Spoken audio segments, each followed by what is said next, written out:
April 9th, 1940, 4 a.m.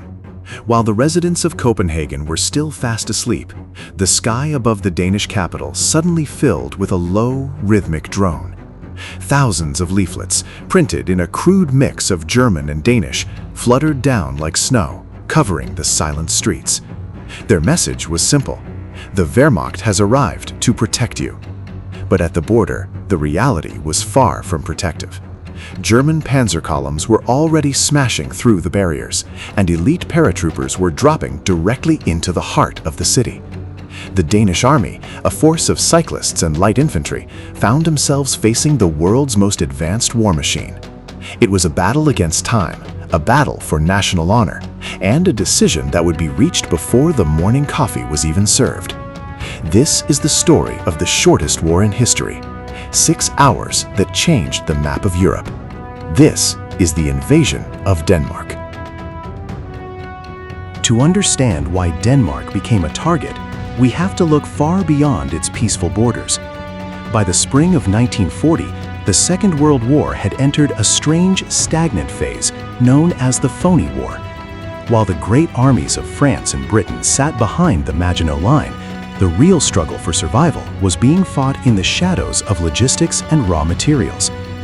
Adolf Hitler's war machine was a hungry beast, and its primary diet was steel. High-grade iron ore was the lifeblood of the Wehrmacht, and almost half of Germany's supply came from the mines of neutral Sweden. During the warm summer months, this ore was shipped safely through the Baltic Sea. Nosio menyabase con pricodo desimi. The Baltic froze over, forcing the shipments to take a long, treacherous route by rail to the ice-free Norwegian port of Narvik, and then down the rugged coastline of Norway to German territory. Winston Churchill, then the First Lord of the Admiralty, saw this vulnerability clearly. He called it the Iron Road. Churchill's plan was simple: mine the Norwegian waters and seize the ports. If the British Navy could cut this artery, Germany's ability to produce tanks, ships, and shells would collapse within months. Hitler knew he was in a race against time. He couldn't afford to wait for a British invasion of Scandinavia. He had to strike first. The operation was codenamed Weserübung, the Weser exercise. But as German planners looked at the map, they saw a massive logistical hurdle. Norway was a fortress of mountains and fjords, located hundreds of miles away from German airfields. To successfully invade Norway and hold it against the might of the British Royal Navy, Germany needed air superiority. This is where Denmark's fate was sealed. The flat fields of the Danish Jutland Peninsula were the perfect unsinkable aircraft carrier. Specifically, the airfields at Aalborg in the far north of Denmark were the only way for German Luftwaffe transport planes and Stuka dive bombers to reach Norway effectively. But there was another reason, one hidden in the dark corridors of the German General Staff. They feared that if they only attacked Norway, the British might use Denmark as a base for a counteroffensive, striking directly at the German heartland from the north.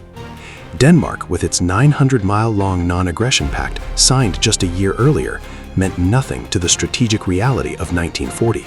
It was a geographic necessity. On April 2nd, Hitler gave the final go-ahead. The Wehrmacht was given exactly 7 days to prepare a lightning strike against a neighbor that suspected nothing. The trap was set, and the gears of the Blitzkrieg began to turn toward the Danish border. April 9th, 1940. As the clock struck 4:15 a.m., the peaceful silence along the Danish-German border was brutally shattered.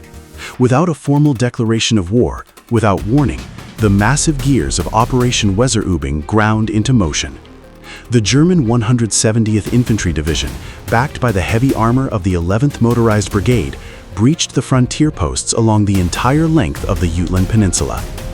The Danish border guards, isolated and shocked, found themselves in a hopeless position. At the border town of Krusau, the first shots of the campaign echoed through the pre-dawn darkness. 3 Danish soldiers fell in the opening minutes of the clash, becoming the tragic first casualties of a war their nation didn't even know had begun. But as the German panzer columns pushed deeper into the flat terrain of Jutland, they discovered that the Danish army, though small and caught off guard, was not going to give up without a fight. Localized, fierce pockets of resistance began to spark in the morning fog. In towns like Lundtoft and Hokerup, Danish units hastily set up roadblocks, taking cover behind stone walls, ditches, and farmhouses. Their primary weapons against the German armored cars and light tanks were 20mm Madsen automatic cannons. These lightweight, rapid-fire guns proved surprisingly effective. Danish motorcycle squads and bicycle infantry scrambled to the front lines, pedaling furiously toward the terrifying roar of German armor. It was a surreal David versus Goliath struggle. In several sharp engagements, Danish gunners managed to disable German armored cars and hit leading tanks, briefly stalling the unstoppable Wehrmacht. But Jutland was only one piece of a meticulously coordinated puzzle.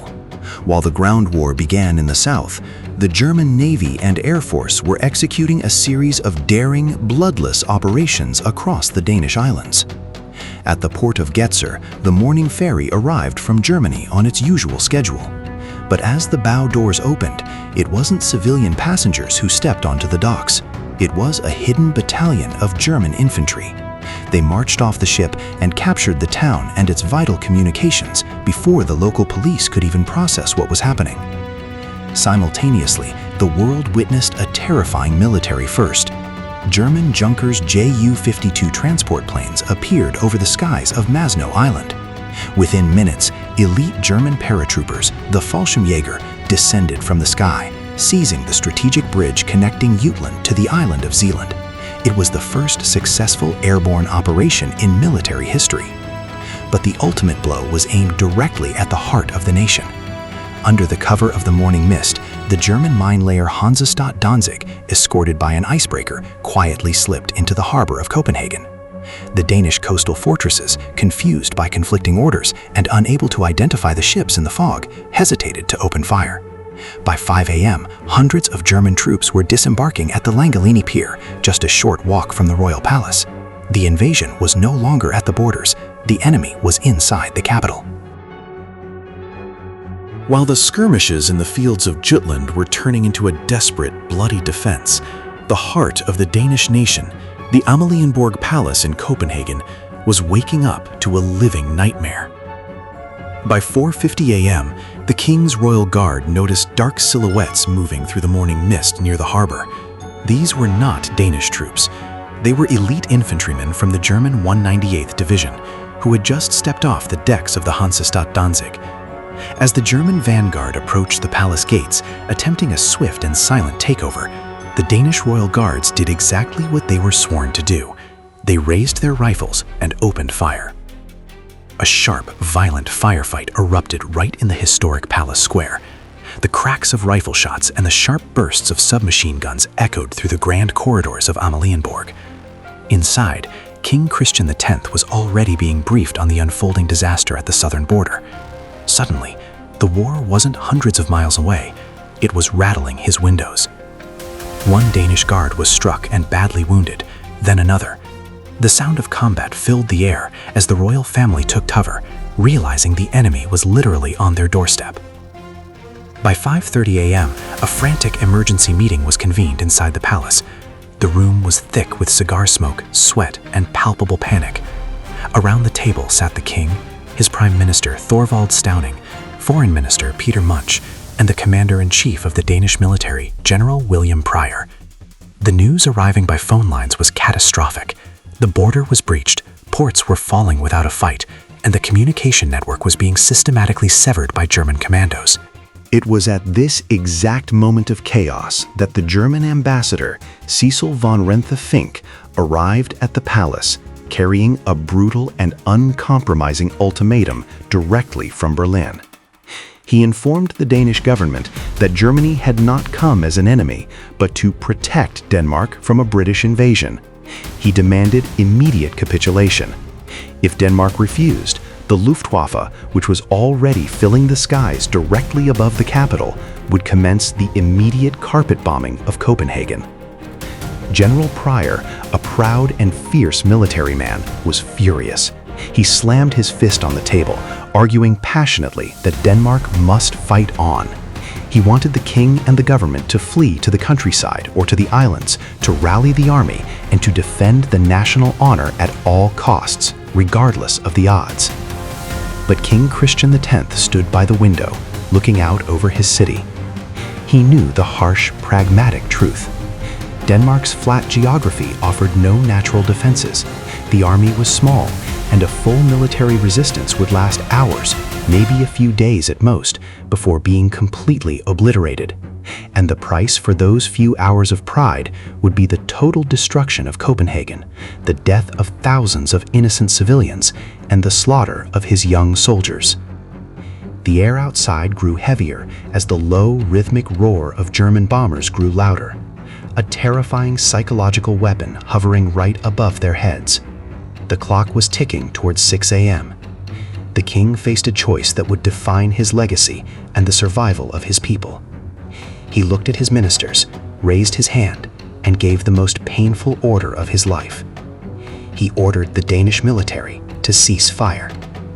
The battle for Denmark was over, before most of its citizens had even opened their eyes. By 10 a.m., the firing had completely stopped. Just 6 hours after the first German boots stepped across the border, the invasion of Denmark was over. For the ordinary citizens of Copenhagen, waking up to go to work, the sight on the streets was surreal. German troops were patrolling the squares, and swastika flags were already being raised over strategic buildings. A nation had fallen in less time than it takes to complete a standard work shift. The cost of this lightning war was remarkably low in terms of human lives, but tragic nonetheless. The Danish military suffered 16 dead and 23 wounded. The Wehrmacht lost up to 20 soldiers killed, along with a handful of armored cars and aircraft destroyed by the defiant Danish border guards. King Christian X issued a radio broadcast to his people, urging them to maintain calm, avoid resistance, and cooperate with the occupying forces. Because the Danish government had technically accepted the German ultimatum under duress, Hitler granted the country a unique and bizarre status. Unlike Poland, which was brutally dismantled, or France, which would soon be divided, Denmark was treated as a model protectorate. The Danish king remained on his throne, the parliament continued to function, and the Danish police and army were not disbanded. For the first few years of the war, life in Denmark looked shockingly normal on the surface. Hitler used the country as a propaganda tool to show the world how peaceful a German-led Europe could be.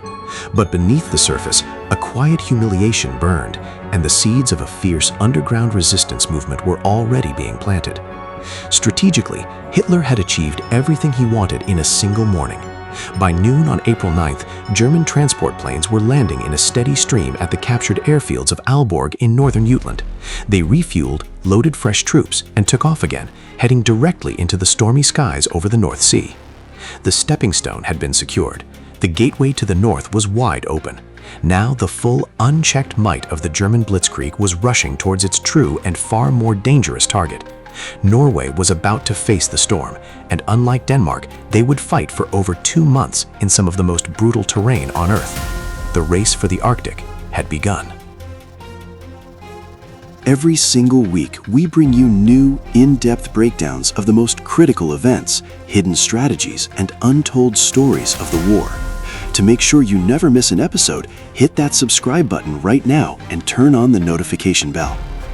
Your support is what keeps this project alive.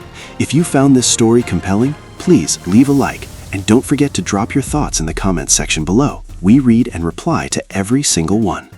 Thank you for watching, stay tuned, and we will see you in the next video.